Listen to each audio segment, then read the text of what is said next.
आप सभी लोगों का स्वागत है आपके अपने यूट्यूब चैनल में जिसका नाम है ज्ञान बाई चंदन शर्मा। तो RRB NTPC under graduate level का एग्ज़ाम होने वाला है, जैसा कि आप लोगों को पता होगा। तो उसी को देखते हुए ये मैंने श्रृंखला शुरू की है, जिसमें डेली के डेली 15-15 क्वेश्चन मैं कराऊंगा। मैथ और रीजनिंग दोनों सेक्शन से कराऊंगा, ताकि जिस तरह की ट्रेंड अभी आरआरबी में चल रहा है उस तरह के सारे ट्रेंड इन वीडियो के थ्रू कवर हो जाए। और जिस जिस टाइप के क्वेश्चन बार बार आरआरबी पूछ रहा है वो सारे टाइप भी आपके इस वीडियो के थ्रू कवर हो जाए। तो उसी श्रृंखला में ये वीडियो नंबर 2 है। इसके पहले मैंने एक वीडियो इस चैनल पे अपलोड कर दिया है। अगर आपने उसको नहीं देखा है तो आप जाके ज़रूर देखें। उस वीडियो से आपको बहुत कुछ सीखने को मिलेगा। तो ये चैनल आपके लिए काफ़ी हेल्पफुल होगा। अगर आप इस चैनल पर पहली बार विजिट कर रहे हैं तो चैनल को सब्सक्राइब करना ना भूलें। वीडियो अच्छी लगे तो लाइक ज़रूर करिएगा। नहीं पसंद आता है तो आप अपनी स्वेच्छा से उसे डिसलाइक भी कर सकते हैं। तो चलिए मैं वीडियो स्टार्ट करता हूँ। इस वीडियो में मैंने 15 क्वेश्चन रीजनिंग के लिए हैं, जो हाल फिलहाल में आरआरबी द्वारा बहुत पूछे जा रहे हैं। अगर आप प्रीवियस ईयर क्वेश्चन पेपर को उठा के देखेंगे तो इसी तरह के ट्रेंड इस समय चल रहा है, और शायद ही कोई ऐसा शिफ्ट हो जिसमें इस तरह के क्वेश्चन पूछे ना गए हों।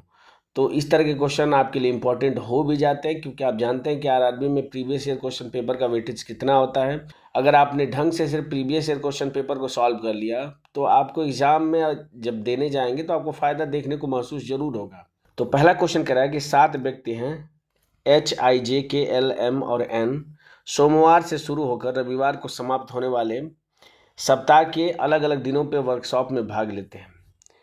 तो जब भी इस तरह का क्वेश्चन आए तो हमेशा स्टार्टिंग वहाँ से करिए जहाँ पे जिसकी भी प्लेस वैल्यू हो वो एग्जैक्ट दी हो।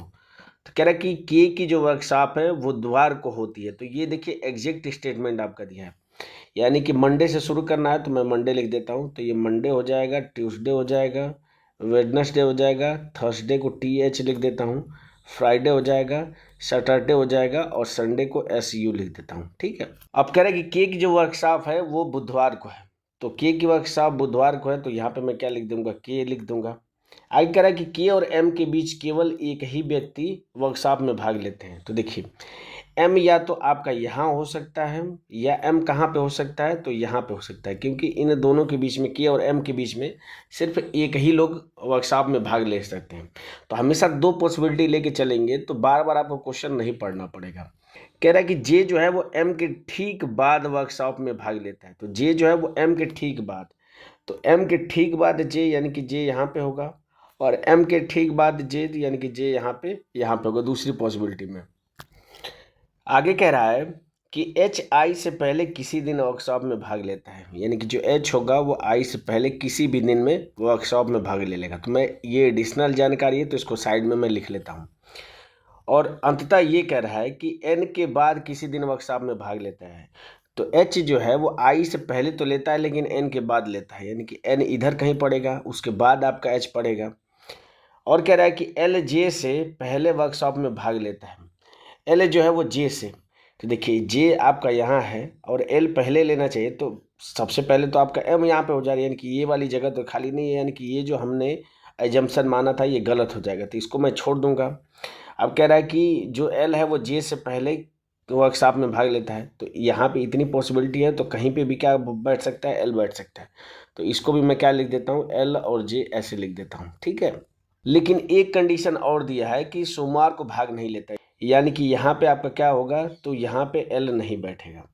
अब इन सारी जो पॉसिबिलिटी है उसी के अकॉर्डिंग हम क्या करते हैं, तो अब इन सबको पहले बैठा लेते हैं। फिर आपसे जो क्वेश्चन पूछ रहा है कि H किस दिन वर्कशॉप में भाग लेता है, ये आपको बताना है।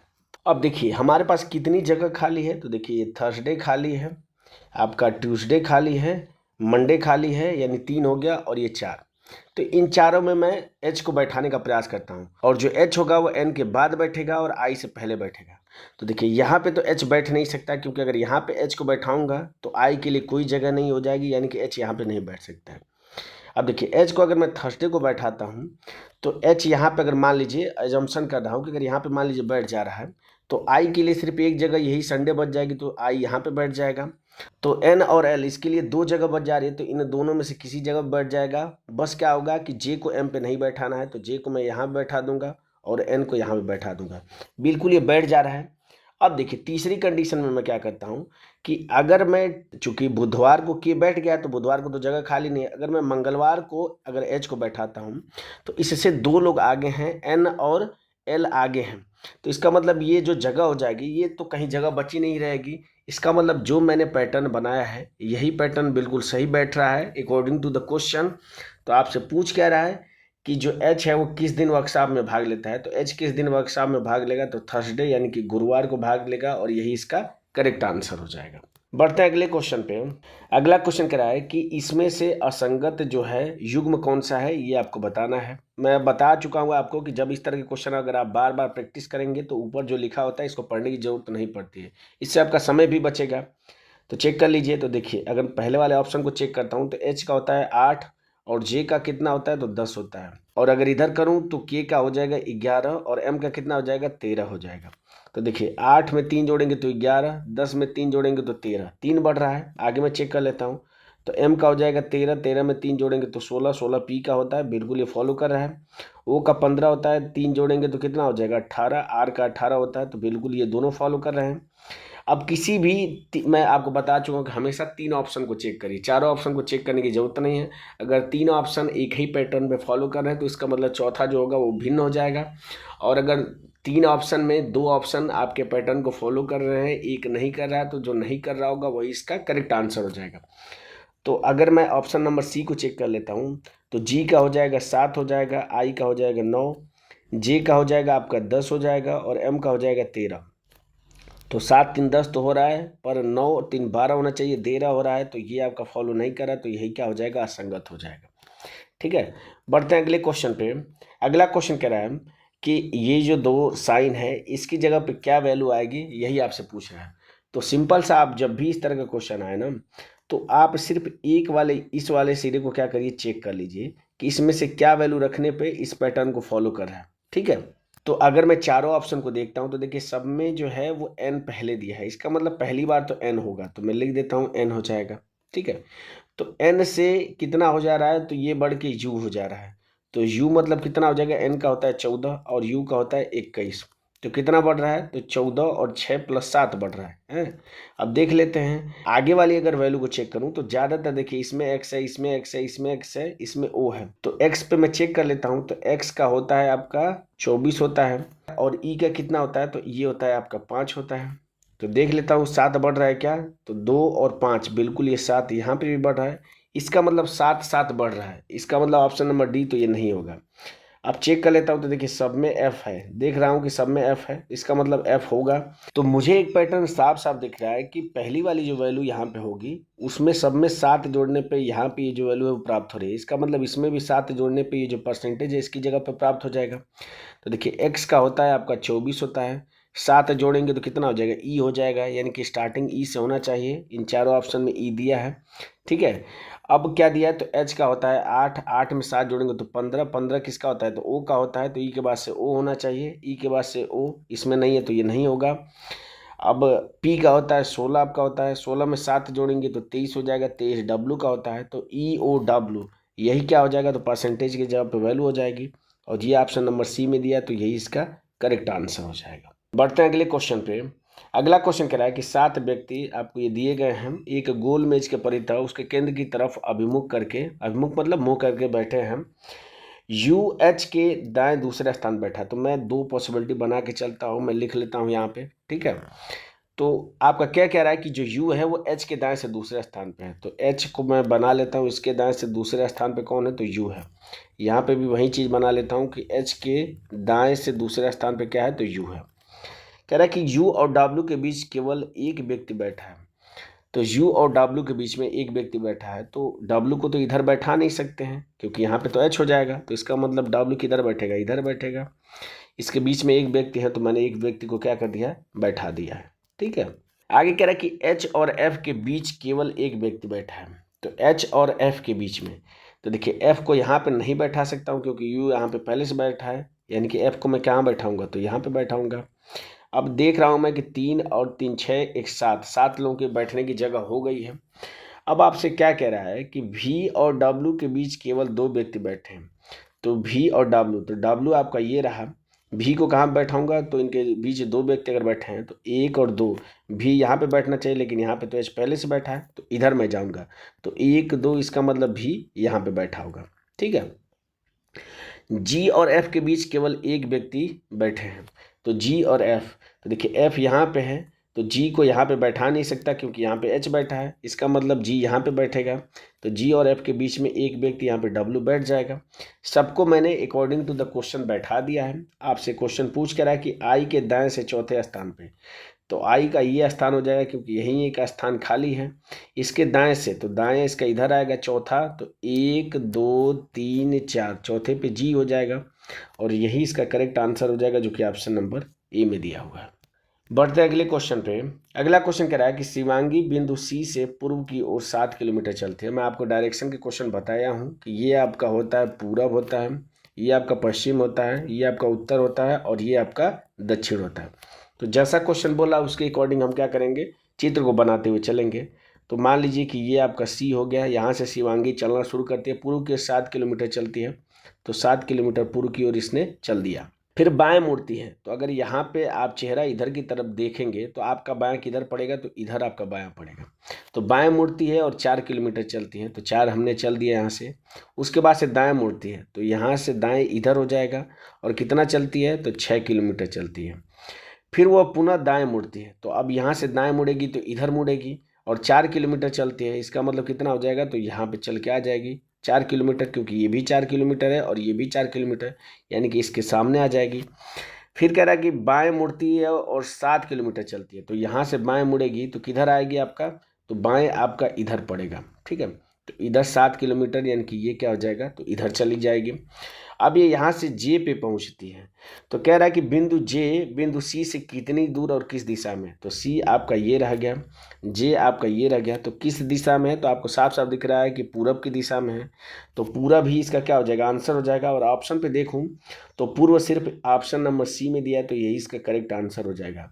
यहाँ पे मैं किलोमीटर चेक नहीं करने जाऊँगा, लेकिन अगर किलोमीटर की बात करें तो देखिए 7 किलोमीटर ये हो जाएगा, 7 किलोमीटर ये हो जाएगा, 14 हो जाएगा, और 6 किलोमीटर आपका ये हो जाएगा, क्योंकि ये वाली डिस्टेंस भी कितनी हो जाएगी, 6 हो जाएगी, तो 7 7 14 और 6 20 किलोमीटर पूर्व चलना पड़ेगा। और यही एग्जैक्ट आंसर आपको ऑप्शन नंबर सी में दिया हुआ है। बढ़ते हैं अगले क्वेश्चन पे। अगला क्वेश्चन कह रहा है कि आपको ये एक सीरीज दी गई है, इसमें ये आपका बायां है और ये आपका दायां है। आपसे क्वेश्चन पूछ कह रहा है कि सबसे बड़ी संख्या के तीसरे अंक को, तो सबसे बड़ी संख्या इसमें क्या दिख रही है, तो देखिए 796 क्या हो रही है, तो यही सबसे बड़ी संख्या दिख रही है, क्योंकि यहाँ पे 769 है। तो सबसे बड़ी संख्या के तीसरे अंक को, तो तीसरा अंक इसमें क्या है, तो 6 है। सबसे छोटी संख्या के दूसरे अंक में जोड़ने पर, तो सबसे छोटी संख्या आपको क्या दिख रही है, तो सबसे छोटी संख्या 571 दिख रही है। इसके दूसरे अंक, दूसरा अंक क्या है इसमें, तो 7 दिया है, इसको अगर जोड़ दूंगा तो परिणाम कितना आएगा, तो 7 और 6 13 इसका परिणाम आएगा, जो कि ऑप्शन नंबर बी में दिया है। इस तरह के क्वेश्चन बहुत आसान होते हैं, थोड़ा सा समय लेके इस तरह के क्वेश्चन को करिएगा ताकि गलत होने के चांसेस ना हो। जल्दबाजी में कभी कभी क्वेश्चन आते हुए भी गलत हो जाते हैं, तो इस चीज़ से आप बचने की कोशिश करिएगा। बढ़ते हैं अगले क्वेश्चन पे। अगला क्वेश्चन कह रहा है कि ये जो दो पैटर्न दिया है, इन दोनों पैटर्न को इन चारों ऑप्शन में से कौन सा ऑप्शन फॉलो कर रहा है, यही आपको बताना है। तो आपको साफ साफ क्वेश्चन को देखते ही पता चल जाना चाहिए कि 18 में 2 जोड़ रहा हूँ तो ये 20 प्राप्त हो जा रहा है, 47 में 1 जोड़ रहा हूँ तो 48 प्राप्त हो जा रहा है। तो चेक कर लीजिए, तो देखिए 36 में अगर 5 जोड़ूंगा तो ये 41 हो जाएगा, यहाँ पर तो 44 दिया है, तो ये ऑप्शन आपका नहीं होगा।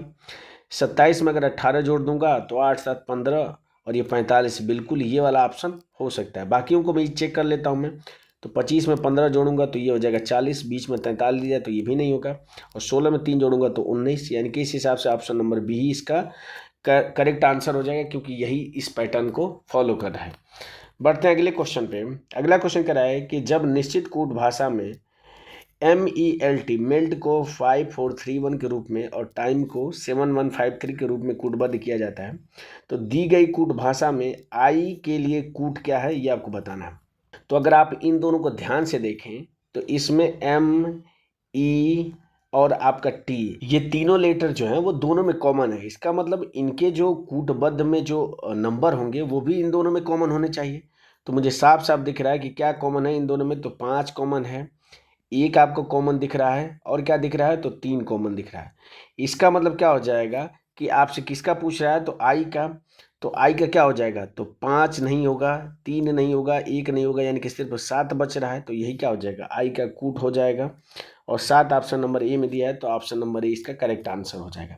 हमेशा इस तरह के क्वेश्चन को आप देख लीजिए कि दोनों में कॉमन क्या है, और कूट में जो भी आपके नंबर दिए गए हैं उनमें देख लीजिए कॉमन क्या है। तो उसके अलावा जो भी नंबर बचेगा वही जो आपसे पूछेगा उसी का आंसर हो जाएगा। बढ़ते हैं अगले क्वेश्चन पे। अगला क्वेश्चन कह रहा है कि इन चारों में से असंगत क्या है, ये आपको ढूंढना है। तो पहले वाले अगर ऑप्शन पे देखूं तो आर का कितना होता है, तो ये होता है 18 होता है, पी का 16 होता है और टी का 20 होता है। ठीक है। ऑप्शन नंबर बी को देखूं तो यू का होता है 21 होता है, आर का होता है 18 हो जाएगा और भी का कितना हो जाएगा, तो 22 हो जाएगा। और तीसरे वाले ऑप्शन पे देखूं तो एफ का हो जाएगा 6 और सी का हो जाएगा 3, जी का हो जाएगा 7। अब देखिए यहाँ पे साफ साफ दिख रहा है आपको कि इसमें 3 की कमी हो रही है। 6 में 3 की कमी हो जाएगी तो 3 हो जाएगा, 21 में 3 की कमी हो जाएगी तो 18 हो जाएगा, और 18 में 3 की कमी होगी तो 15 होना चाहिए, लेकिन यहाँ पे 16 दिया है। इसका मतलब ऑप्शन नंबर ए इस पैटर्न को फॉलो नहीं कर रहा है, यही असंगत हो जाएगा। मैं हमेशा बोल रहा हूँ कि जब भी इस तरह का क्वेश्चन आए तो सिर्फ आप 3 ऑप्शन को चेक करिए। अगर उसमें से 2 ऑप्शन आपके एक ही पैटर्न को फॉलो कर रहे हैं तो वो दोनों असंगत नहीं होंगे, सिर्फ एक जो तीसरा जो नहीं फॉलो करेगा वही आपका असंगत हो जाएगा। मान लीजिए अगर तीनों ऑप्शन में तीनों उस पैटर्न को फॉलो कर रहे हैं तो इसका मतलब जो इसको आपने चेक नहीं किया है वही इसका क्या हो जाएगा, ऑप्शन हो जाएगा। बढ़ते हैं अगले क्वेश्चन पे। अगला क्वेश्चन कह रहा है कि दी गई श्रृंखला में क्वेश्चन मार्क के स्थान पे क्या आना चाहिए। तो आप देख लीजिए। तो पहले मैं सीरीज को लिख लेता हूँ यहाँ पे। तो 91 है, उसके बाद से आपका 90 है, फिर 86 86 है, फिर 77 77 है, फिर 61 61 है। ठीक है। इसके बाद से आपका क्या आना चाहिए। तो चूंकि नंबर बहुत पास पास हैं तो अंतर निकाल दीजिए। तो अगर अंतर देखूं तो यहाँ पे 1 की कमी की गई है, यहाँ पे कितने की कमी की गई है, तो 4 की कमी की गई है। तो यहाँ पे कितने की कमी की गई, तो साफ साफ आपको दिख रहा है 9 की कमी की गई है। यहाँ पे कितने की कमी की गई है, तो 6 और 1 16 की कमी की गई है।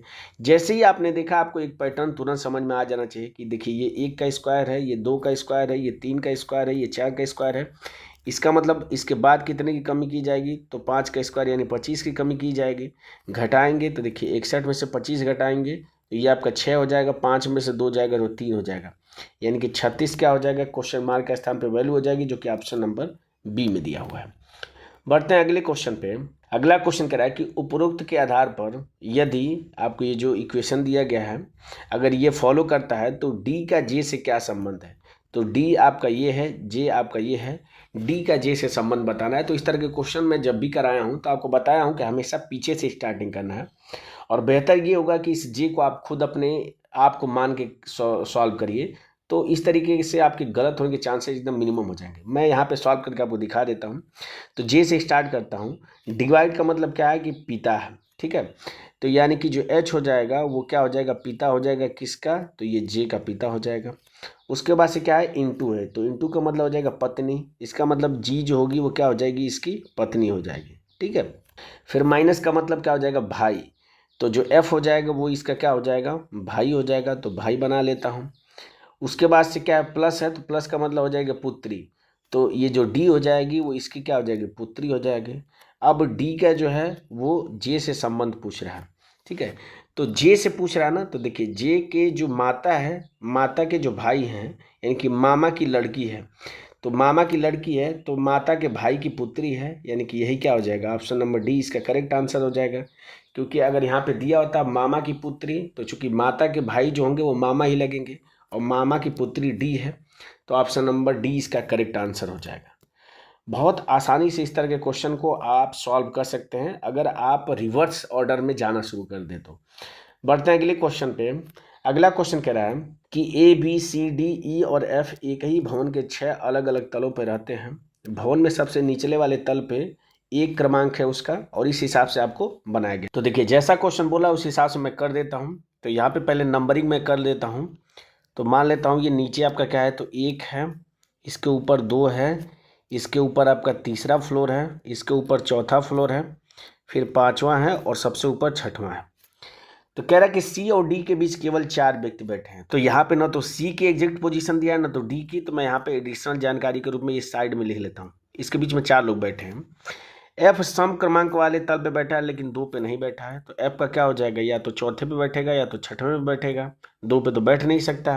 और ई बी के ठीक नीचे बैठा है, तो बी के ठीक नीचे ई है लेकिन सी के ठीक ऊपर है, यानी कि सी के ठीक ऊपर है, यानी कि ये इस तरीके से ये पोजीशन आपका दी है। आपसे पूछ रहा है कि ए के ऊपर कितने व्यक्ति बैठे हैं।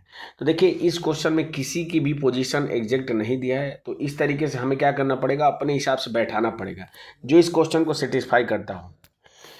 तो यहाँ पे जो सबसे बड़ी जानकारी दी है ना, देखिए टोटल 6 फ्लोर हैं आपके और सी और डी के बीच में 4 लोग हैं, तो अगर इसको बैठाऊं तो 6 लोग तो यहीं पे कवर हो जाएंगे। इसका मतलब या तो सी एकदम ऊपर होगा और डी नीचे होगा, या दूसरी पॉसिबिलिटी होगी कि सी एकदम नीचे हो जाएगा और डी क्या हो जाएगा, तो एकदम ऊपर हो जाएगा। तो मैं आपको साफ साफ दिख रहा है ये जो जानकारी दी गई है कि इसमें सी के ऊपर 2 लोग बैठे हैं, तो सी अगर सबसे ऊपर बैठ जाएगा तो इसके ऊपर 2 लोग तो बैठ ही नहीं पाएंगे, यानी कि ये वाली पॉसिबिलिटी तो गलत हो जाएगी। इसका मतलब इस वाली पॉसिबिलिटी को लेके हमें चलना है। तो यहाँ पे आपका ई हो जाएगा और यहाँ पे आपका क्या हो जाएगा, बी हो जाएगा। अब आगे दिया कि एफ जो है वो 4 और 6 दोनों में से किसी एक पे बैठ सकता है, तो 6 पे आपका डी बैठ गया है। इसका मतलब जो एफ होगा वो 4 पे बैठेगा, तो एफ यहाँ पे बैठेगा। एक पोजीशन खाली हो जा रही है एफ की, तो यहाँ पे मैं ए को बैठा दूंगा क्योंकि ए की ही जगह बाकी है। आपसे पूछ रहा है कि ए के ऊपर कितने व्यक्ति बैठे हैं, तो एक ए के ऊपर सिर्फ आपको एक ही व्यक्ति दिख रहा है, तो यही क्या हो जाएगा, इसका आंसर हो जाएगा, जो कि ऑप्शन नंबर बी में दिया हुआ है। बढ़ते हैं अगले क्वेश्चन पे। अगला क्वेश्चन कह रहा है कि ऐसे कितने प्रतीक हैं जिनके ठीक पहले एक विषम संख्या है लेकिन ठीक बाद में कोई सम संख्या नहीं है। यानी कि कितने ऐसे प्रतीक हैं जिनके ठीक पहले विषम संख्या और बाद में कोई सम संख्या नहीं है। तो प्रतीक को मैं देख लेता हूं, तो देखिए यहाँ पे ये प्रतीक है, इसके ठीक पहले आपकी विषम संख्या 1 है लेकिन इसके ठीक बाद 4 है जो कि सम संख्या है, सम संख्या नहीं होनी चाहिए। आगे मैं देखता हूँ तो देखिए ये आपका प्रतीक है, इस प्रतीक के पहले 9 है, उसके बाद 5 है विषम संख्या, यानी कि एक यहाँ पे पेयर बन गया। इस क्वेश्चन मार्क है, इस क्वेश्चन मार्क के पहले 5 है, इसके बाद कोई भी सम संख्या नहीं है, तो ये आपका क्या हो जाएगा, दूसरा पेयर हो जाएगा। आगे देखिए तो यहाँ पे स्टार है, इसके पहले 7 है, इसके बाद बराबर है आपका, तो सम संख्या नहीं है, तो ये क्या हो जाएगा, 3 हो जाएगा। तो टोटल ऐसी 3 पॉसिबिलिटी हैं, तो ऑप्शन नंबर ए इसका करेक्ट आंसर हो जाएगा। बढ़ते हैं अगले क्वेश्चन पे। अगला क्वेश्चन कह रहा है कि X Y Z S T U एक ही इमारत के 6 अलग अलग तलों पे रहते हैं, पिछले वाले क्वेश्चन की तरह ही है। तो यहाँ पे मैं फ्लोर बना लेता हूँ, 1 2 3 4 5 और 6 हो जाएगा। यू क्रमांक 4 वाले तल पे रहता है, तो एग्जैक्ट पोजीशन दे दिया है, तो मैं यू को यहाँ पे लिख लूँगा। ठीक है, 2 पॉसिबिलिटी मैं आपको बता चुका हूँ कि हमेशा बना के चलनी होती है। यू और जेड के बीच केवल 2 व्यक्ति बैठे हैं, तो देखिए अगर मैं जेड को ऊपर बैठाऊंगा तो इसके बीच में केवल एक ही व्यक्ति बैठेगा, यानी कि जेड जो होगा ऊपर नहीं बैठ के क्या बैठेगा, तो नीचे बैठेगा, तभी जाके इनके बीच में 2 व्यक्ति बैठ सकते हैं। यू और वाई के बीच केवल टी बैठा है, तो यू और वाई के बीच में, तो देखिए या तो वाई आपका ऊपर हो जाएगा या तो वाई आपका नीचे हो जाएगा, तब जाके इसके बीच में केवल एक व्यक्ति टी बैठेगा, तो यहाँ पे टी होगा या तो यहाँ पे टी होगा। अब कह रहे हैं कि जो एक्स है वो यू के ठीक नीचे रहता है, तो देखिए u के ठीक नीचे इसको x को बैठा दूंगा, लेकिन यहाँ पे u के ठीक नीचे तो t बैठ गया है, तो ये फॉलो नहीं कर रहा, तो ये वाली पॉसिबिलिटी गलत हो जाएगी। अब कह रहे कि क्रमांक 5 वाले तल पे कौन रहता है, तो 5 वाला तल आपका साफ साफ दिख रहा है कि इस पे t बैठा हुआ है, तो t ही इसका करेक्ट आंसर हो जाएगा, जो कि ऑप्शन नंबर डी में दिया हुआ है। बढ़ते हैं अगले क्वेश्चन पे, और ये इस वीडियो का लास्ट क्वेश्चन है, कथन और निष्कर्ष है ये क्वेश्चन। कह रहा है कि सभी जो धारा हैं वो नहर है, तो सभी जो धारा को डी से मैं मान लेता हूँ, नहर है, नहर को मैं एन से मान लेता हूँ। कुछ नहर नदी हैं, तो कुछ जो नहर हैं वो नदी हैं, नदी को रिवर आर से मान लेता हूँ। और कुछ जो नदी हैं वो क्या है, तो सागर है, तो सागर को मैं ओशियन यानी कि ओ से मान लेता हूँ। तो देखिए जब भी क्वेश्चन में जिसके बीच में आपको स्टेटमेंट दिया है ना, तो हमेशा उसी के बीच में आपको चित्र भी बनाना है।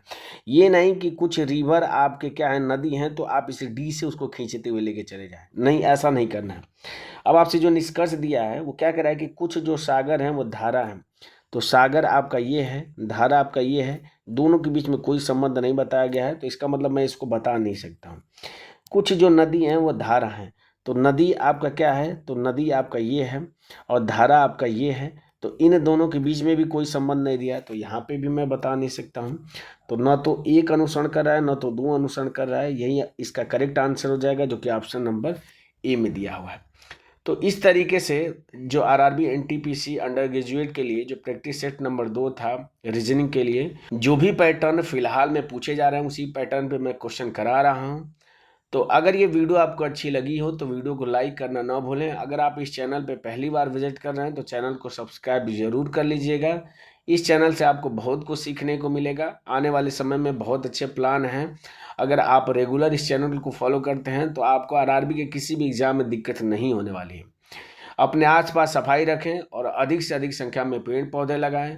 मिलते हैं आपसे अगली वीडियो में अगले प्रैक्टिस सेट के साथ। तब तक के लिए जय हिंद और बाय।